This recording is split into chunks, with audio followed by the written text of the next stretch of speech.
सुंदर ब्रह्मा जी प्रकट होकर के प्रिय व्रत को समझाते हैं। जहां दिन है दिन रहे, जहां रात है रात रहे।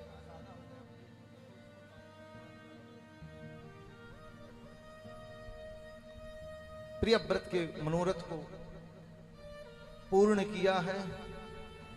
प्रिय व्रत ने अंत में इन्हीं के वंश में आगे चल के नाभि हुए हैं। मेरु देवी से इनका विवाह हुआ है। इन्हीं के आगे पुत्र नाभि पुत्र ऋषभ देव के रूप में प्रकट हुए। ऋषभ देव के 100 पुत्र हुए, जिसमें सबसे बड़े पुत्र का नाम भरत रखा, जिससे ये देश का नाम भारत पड़ा। एक दिन भगवान ऋषभ देव अपने पुत्रों को बैठा करके समझा रहे हैं।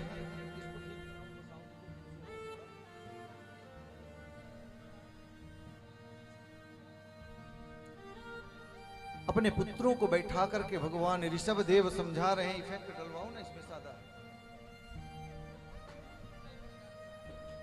पुत्रों, ये मनुष्य शरीर हमको किस लिए मिला है? शांति से सब लोग बैठ करके गोविंद की यह कथा श्रवण करेंगे। वहीं पर एक टब आप रखवा दीजिए, जिसमें सब लोग जो लाए वहां पर रखें। एक वहां पर गेट के पास टब रखवाइए और जिसमें सब इकट्ठा फिर ला करके आप चढ़ाइए। सब आकर के बैठे ताकि बढ़िया शांति से सब लोग गोविंद की कथा भी श्रवण करें।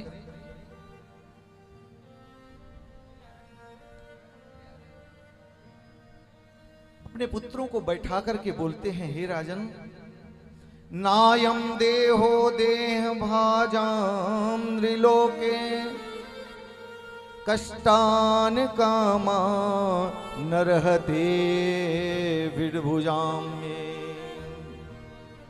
अरे पुत्रों, यह मनुष्य शरीर किस लिए मिला है?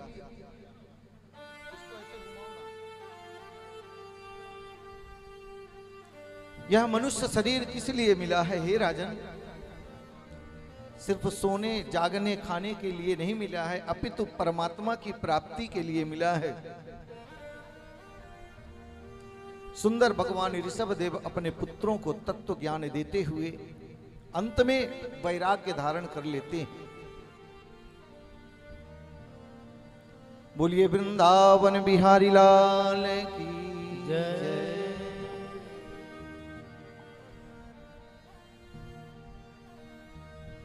बड़ा सुंदर प्रसंग भगवान ऋषभ देव के पुत्र जो भरत जी महाराज अपने पिता के बताई हुई मार्ग को श्रवण करते हुए एक दिन भरत जी सोचते हैं कि ये मनुष्य शरीर पाकर के भी हम सिर्फ धन वैभव बनाने में जुटे हैं। उनके जीवन में वैराग्य आ गया।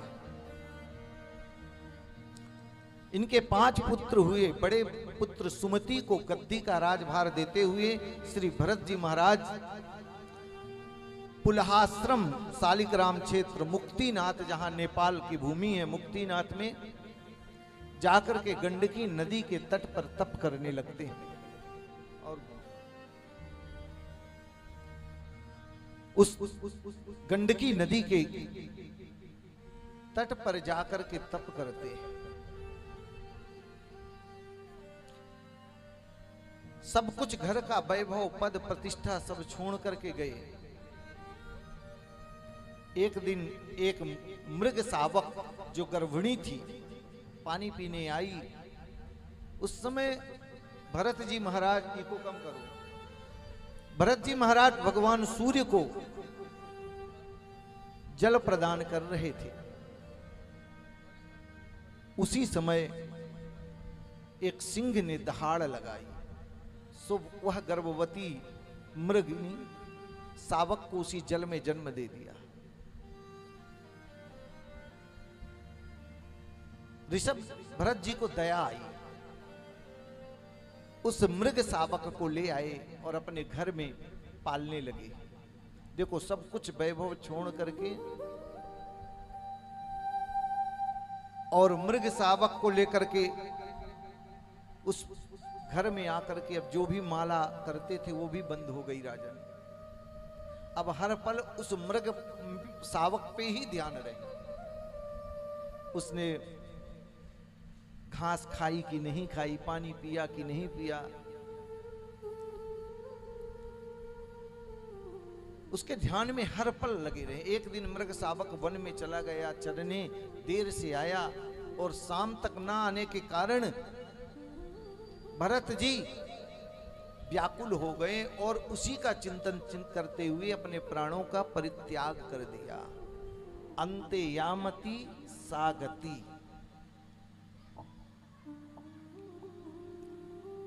सो दूसरा जन्म श्री भरत जी का मृग योनि में ही हुआ।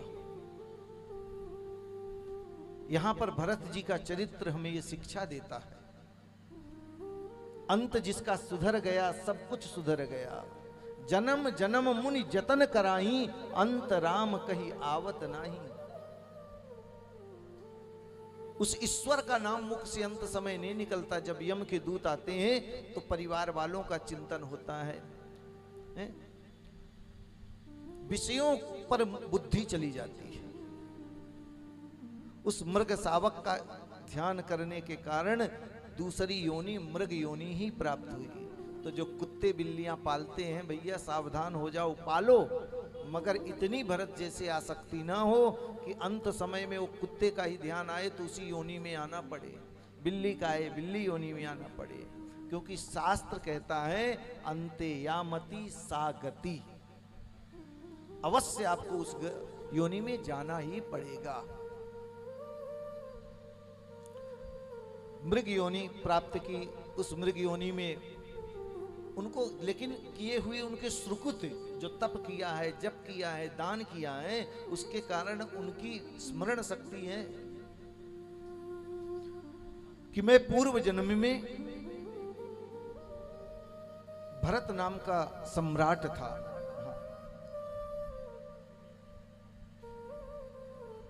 एक मृग शावक में आसक्ति होने के कारण मुझको मृग योनि में आना पड़ा।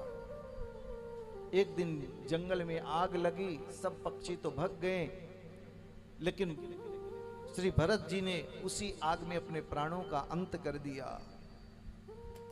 तीसरा जन्म एक ब्राह्मण के यहां श्री भरत जी का होता है। पिताजी कहते हैं कि बेटा वेद मंत्रों को पढ़ लो, लेकिन भरत जी तो जानते हैं कि अभी बोल रहे हैं कि कुछ मंत्र रट लो, फिर कहेंगे पांडित्य कर्म करो। मैंने 2 जन्म तो अपने गंवा दिए, ये तीसरा जन्म मैं नहीं गंवाऊंगा। श्री भरत जी महाराज एक दिन खेत में जाकर के रखवाली कर रहे थे। वहां पर एक डाकुओं की सेना परीक्षित निकली। उनको एक बलि की आवश्यकता थी।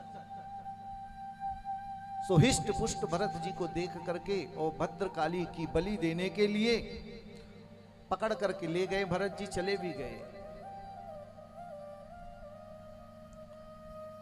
श्री भरत जी को बोला स्नान कर लो, स्नान कर लिया। बोले लेट जाओ, किस लिए भी ये नहीं पूछा कि किस लिए लेटा रहे हो। जैसे ही बलि देना चाहा भद्रकाली को, साक्षात मां जगदम्बा प्रकट हो गई। बोले जगदम्बे मात की जय। भक्त की रक्षा करने के लिए साक्षात उस मूर्ति से ही और उन डाकुओं का वध करके अंत में भरत जी को उठाती हैं। अरे भैया क्या कर रहे हो? बोले मां मेरे रक्षक तो आप हो, तो मैं क्यों प्रयास करूं? बोले प्रयास तो करता।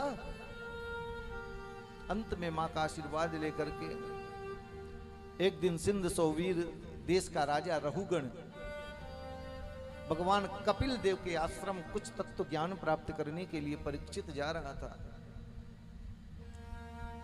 एक पालकी ढोने वाला बीमार हो गया। भरत जी हिष्ट पुष्ट दिखे, सो भरत जी को पालकी में रख लिया। भैया आप ले चलो।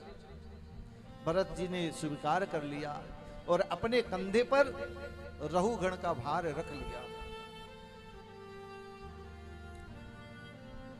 भरत जी का नियम था जब वो जमीन पे चले तो नीचे पैर उठा उठा के कोई चींटी जीव कोई हमारे पैर के नीचे ना आ जाए जिससे हिंसा हो जाए।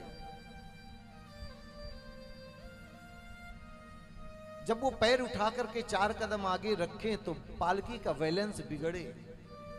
रहुगण के सर पर जब पालकी लगी, जोर से चिल्लाया, अरे सेवको, तुमको ठीक से पालकी चलाना नहीं आता? सेवकों ने कहा, महाराज हम तो चला रहे हैं, लेकिन ये जो एक सेवक रखे हैं यही पालकी बराबर नहीं चला पा रहा। बाहर सर निकाल करके देखा, हिस्ट पुष्ट, हो ये तो बिल्कुल दुबला पतला, व्यंग के बाण कसे रहुगण ने। ये दुबला पतला कैसे भार चला पाएगा, कैसे भार उठाएगा? तुम लोगों ने गलत किया। अंत में भरत जी महाराज को लगा कि रहुगण को समझाना चाहिए, भक्त है लेकिन इसके अंदर अहंकार है। परीक्षित आज पहली बार भरत जी बोल रहे हैं और ऐसे बोले कि रहुगण के जीवन को सुधार दिया।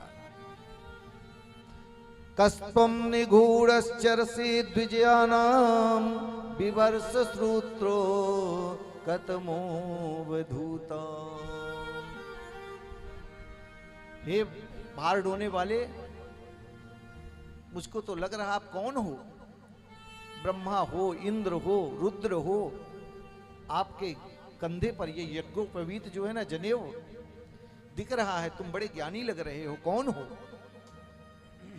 और मैंने इतने अपशब्द कहे, तुमको तकलीफ नहीं हुई? भरत जी कहते हैं, राजन तुमने जो कहा सत्य कहा। ये तो शरीर का धर्म है, कोई मोटा होता है, कोई पतला होता है, कोई लंबा होता है, कोई छोटा होता है, कोई गोरा होता है, कोई काला होता है। ये तो शरीर के धर्म है। आत्मा तो अजेय है, अमर है। रहुगुण को बढ़िया तत्व ज्ञान भरत जी कह दे रहे हैं। हे रहुगुण, तो क्या महाराज आपको मैंने जो शब्द कहे इससे दुख नहीं हुआ? बोले, मैं क्यों दुखी हूं? आप कैसे कह सकते हैं? मैंने मान लिया, आग जलाई, आग के ऊपर बटलोई रखी, बटलोई में पानी रखा, तो आग का ताप बटलोई को गर्म करेगा, बटलोई का ताप जल को गर्म करेगा, जल का ताप उसमें जो अन्न डालेंगे, चावल इत्यादि, उसको पकाएगा। रहुगण को भरत जी कहते हैं, अपने को बड़ा मानता है, अको विदह कोद विद्वाद वादा, बड़ा विद्वान समझता है, लेकिन ये सावयव चीजों का तुमने उदाहरण दिया। मैं आत्मा की बात कर रहा हूं, क्या आत्मा को तुमने कभी देखा है? गोरी है, पतली है, नीली है या पीली है? बोले ना। तो सावयव पदार्थों का तुम उदाहरण आत्मा से कैसे रहुगण दे सकते हो? आत्मा तो अजेय है। एक शरीर को छोड़कर ये शरीर छूटता है, लेकिन आत्मा तो जाती है कर्मानुसार, दूसरे शरीर में प्रवेश करती। आत्मा ही परमात्मा का वास्तविक स्वरूप ही है। रहुगण को बड़ा सुंदर तत्व ज्ञान दिया है और रहुगण चरणों में पड़ जाता है। भरत जी ने आज रहुगण का परीक्षित कल्याण किया है,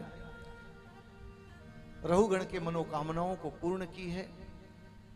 और भरत जी का यह पावन चरित्र श्री मैत्रेय मुनि ने विदुर जी को सुनाया है।